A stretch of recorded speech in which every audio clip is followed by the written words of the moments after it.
At 5:45 a.m. on June 6, Gefreiter Gerrit Hinrich so peered through the embrasure of his machine gun post at strongpoint WN62, overlooking what would soon be called Omaha Beach. He was a 20-year-old farm boy who had never even seen the ocean before being stationed in Normandy. On this morning, he saw no ocean at all, only steel. Ships everywhere. He would later write in his memoir. Big ships, small ships, fat ships with flat bottoms, destroyers racing back and forth like sheepdogs. The sheer mass of vessels was incomprehensible. The most chilling detail was the simplest. The horizon, that fundamental line separating sea and sky, was gone. It had been completely erased by an endless wall of approaching ships. I tried to count, so wrote, but gave up at 100. There were thousands. While the common soldier grappled with the sheer spectacle, the German officers began a terrifyingly sober calculation. At 5 a.m. at the Crisbeck Battery, the binoculars of Oberleutnant zur See Walter Ohmsen swept across a sight that contradicted every assurance from the high command. The English Channel had transformed into a steel highway, an endless armada whose silhouettes merged into one continuous mass. Ohmsen was a 32-year-old naval officer, and what he saw through his Zeiss rangefinder was not just a fleet. It was the physical manifestation of an industrial capacity Nazi propaganda had assured him could not exist. The approaching force comprised 6,939 vessels, 1,213 warships,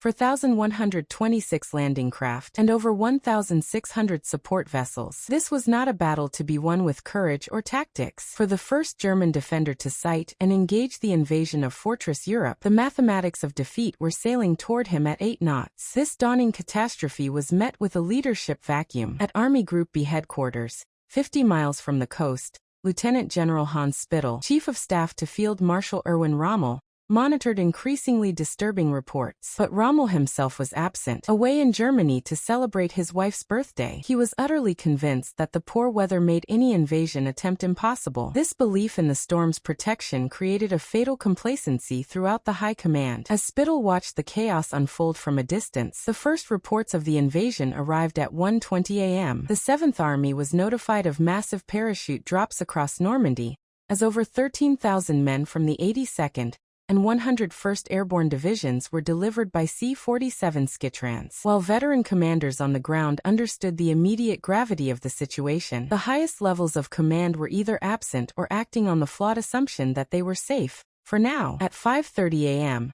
the German defenders' first lesson in American industrial mathematics began. The Allied fleet, comprising 5 battleships, 20 cruisers, and 65 destroyers, commenced its bombardment. The violence of the shelling was on a scale the Wehrmacht had never encountered. In the first hour alone, the battleship USS Texas fired 255 rounds from its 14-inch guns. Each shell weighed 1,400 pounds, meaning a single ship delivered 178 tons of high explosives in just 60 minutes, more than what many German artillery regiments possessed in their total ammunition reserves. Before the first Allied soldier set foot on the beaches, the naval forces had fired approximately 50,000 shells from destroyers, 23,000 from cruisers, and 3,500 from battleships. It was a pulverizing force that led General Gunther Blumentritt, a German chief of staff, to later testify, "We had prepared to fight soldiers. We found ourselves fighting factories." At 6 a.m., as the naval shells continued to pulverize the Atlantic Wall, a second wave of industrial superiority appeared in the sky. Thousands of Allied aircraft filled the air, a force so vast it seemed to blot out the sun. Allied air forces had already secured air supremacy before the invasion, and on D-Day they flew over 14,000 sorties in support of the landings. The Luftwaffe, with approximately 300 operational aircraft in all of France,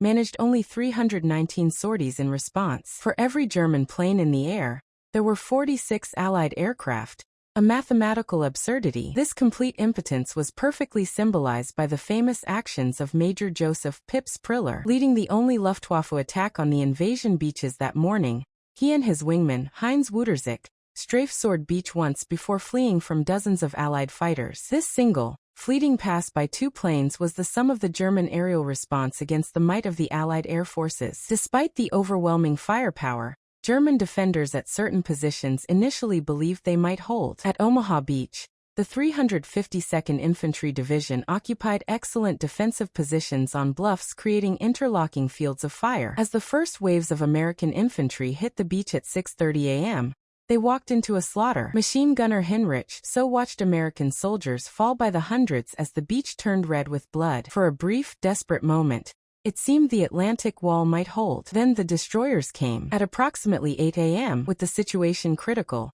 American destroyers ignored the risk of mines and grounding, closing to within 1,000 yards of the beach, point-blank range for naval guns. Ships like the USS McCook and USS Carmack turned their 5-inch guns on individual German strongpoints, and at such close range they couldn't miss. This action proved decisive for the German officers. This was a stunning realization. The Americans were willing to risk high-value warships as expendable assets, a mindset born of an industrial depth that could simply replace any losses. The destroyer USS Corey was lost, but others immediately took its place. As the morning progressed, German observers witnessed something that defied their understanding of amphibious operations, an endless conveyor belt of men and material flowing from sea to shore. The sheer variety of specialized vessels stunned them. Massive landing ship tanks, or LSTs, vessels 328 feet long, beached themselves and opened vast bow doors to discharge entire tank companies directly onto the shore. DUKW amphibious trucks swam to land, drove up the beach, and delivered supplies directly to the combat units fighting inland. Wave after wave, hour after hour, the landing craft kept coming in a continuous, unstoppable stream. By nightfall, this industrial-scale logistical operation had landed approximately 156,000 troops on French soil. In a single day, the Allies had landed a force that exceeded the entire German 7th Army defending Normandy. On June 7th, German reconnaissance aircraft brought back photographs that senior officers initially refused to believe. The images showed the Allies doing something that challenged comprehension. They were not capturing ports, but building their own harbors from scratch in the open sea. These mulberry harbors represented an industrial and engineering capability on a scale the Germans could barely imagine. Prefabricated in Britain, the artificial ports consisted of 600,000 tons of concrete, 33 jetties, and 10 miles of floating roadways. The Germans had spent 4 years constructing the Atlantic Wall, a defensive system built on the assumption that the Allies needed to capture a major port. In a single stroke of engineering genius,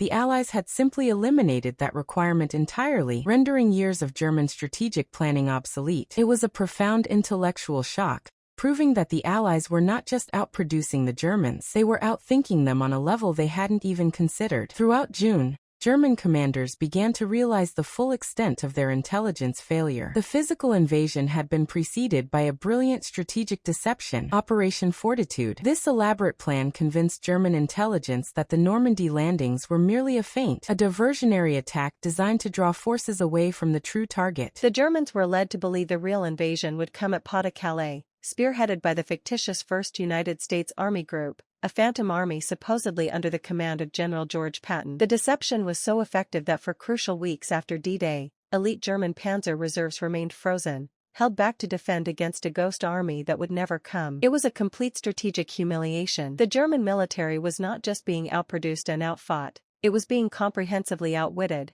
paralyzed by an enemy that had defeated them mentally before ever firing a shot. As the physical front collapsed, the psychological front among the German high command shattered completely. In a frantic phone call from Berlin, Field Marshal Wilhelm Keitel demanded to know why the invasion hadn't been defeated. He asked the Commander-in-Chief West, Field Marshal Gerd von Rundstedt, what should be done. Von Rundstedt's famously blunt reply was a testament to the absolute hopelessness of the situation. Make peace, you fools. What else can you do? He was immediately relieved of command for this honesty. On June 17, Field Marshal Erwin Rommel met with Hitler and presented the stark, unvarnished statistics of the defeat, complete Allied air supremacy, German divisions at 30% strength, and the impossibility of any daylight movement. Hitler's response was to forbid any retreat, demanding only fanatical resistance. Rommel left the meeting knowing with absolute certainty that Germany was doomed. Within a month, he would be implicated in the plot to kill Hitler and forced to commit suicide. Operation Cobra, the American breakout from Normandy beginning July 25, provided the final, apocalyptic demonstration of Allied supremacy. The assault began with a preparatory carpet bombing attack of unimaginable intensity. A force of 1,500 heavy bombers, 380 medium bombers, and 550 fighter bombers dropped 3,300 tons of bombs in a concentrated area just 6,000 by 2,200 yards. Positioned directly under this bombardment was the elite Panzer Lehr Division. The unit, which had entered Normandy with 190 tanks and 16,000 men, was simply erased from existence. Its commander, Lieutenant General Fritz Bayerlein, sent a chilling report from the Inferno: "My division has been annihilated. We are not fighting an army. We are fighting an industrial complex." Of the 3,000 men in the targeted area, 1,000 died instantly, while another 1,000 were too psychologically shattered to continue fighting. Even a tragic friendly fire incident that killed 111 American soldiers, including a high-ranking general, was absorbed without affecting the operation's ultimate success. The Falaise Pocket, which raged from August 12 to the 21st, became the final graveyard for German forces in Normandy. The statistics of the encirclement were apocalyptic. Between 10,000 and 15,000 German soldiers were killed, and another 40,000 to 50,000 were captured. The material losses were just as staggering. In the northern sector alone, 344 tanks and self-propelled guns were destroyed, along with 2,447 soft-skin vehicles, and 252 artillery pieces. While between 20,000 and 50,000 men managed to escape, they did so as disorganized remnants, not as effective fighting units. The German 7th Army had been comprehensively destroyed, its equipment left as a tangled wreck on the roads of Normandy. The German General Staff struggled to comprehend that they were not fighting a military campaign, but an industrial equation. The production comparisons for 1944 starkly illustrated the unwinnable war Germany was waging. That year, German factories produced 39,807 aircraft and 68,000 military trucks. In that same period, American factories produced 96,000 aircraft and 650,000 military trucks. These numbers didn't even include British, Canadian, or Soviet production. Germany was fighting the entire world's industrial output. The total scale of American wartime production was simply astronomical: 297,000 aircraft, 86,000 tanks, and 2 million army trucks. After the war, General Franz Halder,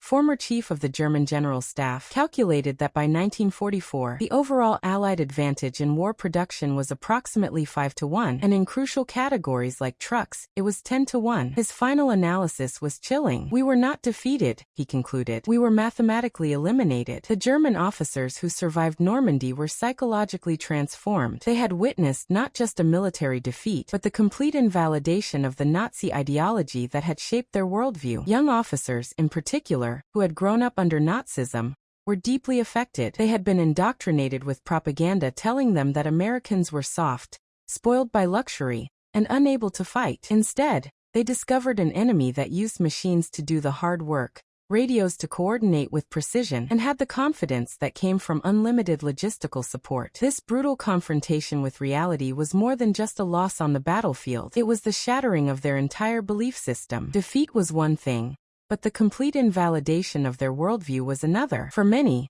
this intellectual and emotional collapse was too much to bear, leading to a dramatic spike in the suicide rate among German officers. In 1954, 10 years after D-Day, surviving German officers gathered in Bonn for a private symposium on the Normandy campaign. The keynote address was delivered by General der Infanterie Gunther Blumentritt, who had served as chief of staff to both Rundstedt and Kluge. His address served as the final, considered verdict from the men who had been defeated. "We learned in Normandy that war had changed fundamentally," he stated. "It was no longer a contest of armies but of economic systems. We counted divisions while they counted factories. We measured courage while they measured production." He concluded with a haunting image that perfectly encapsulated the industrial mismatch. "The image that haunts me still is the sight of American bulldozers pushing aside our destroyed tanks to clear roads for their supply trucks." For the survivors, the lesson was clear. They had brought soldiers to a fight that would be won by engineers and assembly lines. On June 6, 1984, the 40th anniversary of D-Day,